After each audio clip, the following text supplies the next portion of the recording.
लेकिन अध्यक्ष महोदय, सच्चाई ये है कि आज की चर्चा दरअसल महिला आरक्षण पर है ही नहीं। जो विधेयक के सरकार ने पेश किया है, उसका प्रारूप हमने पढ़ा, उससे पूरी चर्चा ही बदल गई है। उनकी सरकार के इस विधेयक का सार सुनिए। सबसे पहले इसमें लिखा है कि संसद में महिला आरक्षण 2029 तक लागू होना चाहिए। अब सहमत है। फिर कहा गया है कि इसे लागू करने के लिए लोकसभा सदस्यों की संख्या 50% बढ़ानी पड़ेगी। मतलब कि सीटों की संख्या 543 से बढ़कर 850 तक बढ़ाई जाएगी। और इन सीटों को बढ़ाने के लिए एक परिसीमन आयोग बनाया जाएगा जो 2011 की जनगणना को आधार बनाकर ये कार्य करेगा।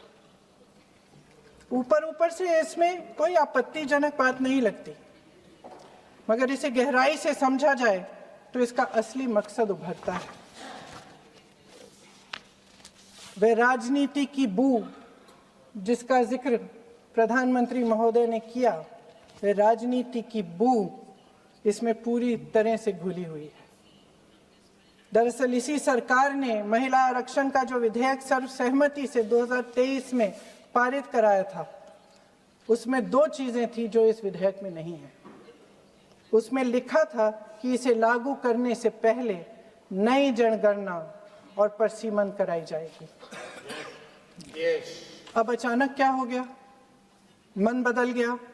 वही सरकार पुराने आंकड़ों के आधार पर क्यों आगे बढ़ना चाह रही है और इतनी जल्दबाजी क्यों?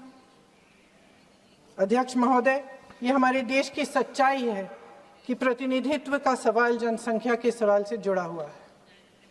जब तक जातीय जनगणना नहीं होती, सभी वर्गों को उचित प्रतिनिधित्व नहीं मिल सकता। यह अनिवार्य है। ये सरकार 2011 की जनगणना पर आगे बढ़ना इसलिए चाहती है क्योंकि इस जनगणना में ओबीसी वर्ग की संख्या ही नहीं है। –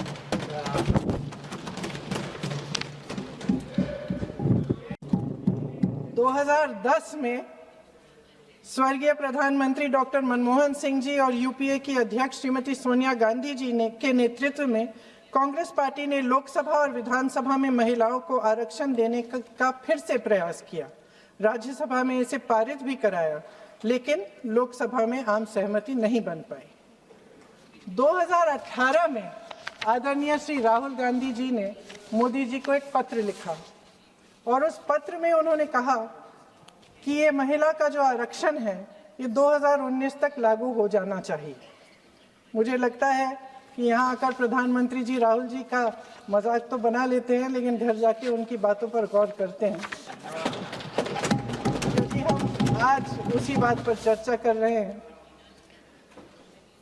वैसे आज प्रधानमंत्री जी की बातों से ये लगा कि भाजपा ही महिला आरक्षण के चैंपियन, प्रस्तावक और सबसे बड़े समर्थक रहे हैं।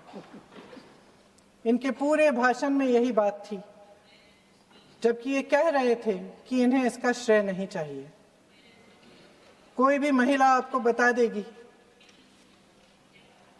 कि बार बार बहकाने वाले पुरुषों को महिलाएं झट से पहचान लेती हैं। थोड़ी सावधानी बरत लीजिए, पकड़े जाएंगे। आखिर जब 2023 में राहुल जी के पत्र को पढ़ने के कुछ सालों बाद, हाँ, उसके बाद पढ़ लिया।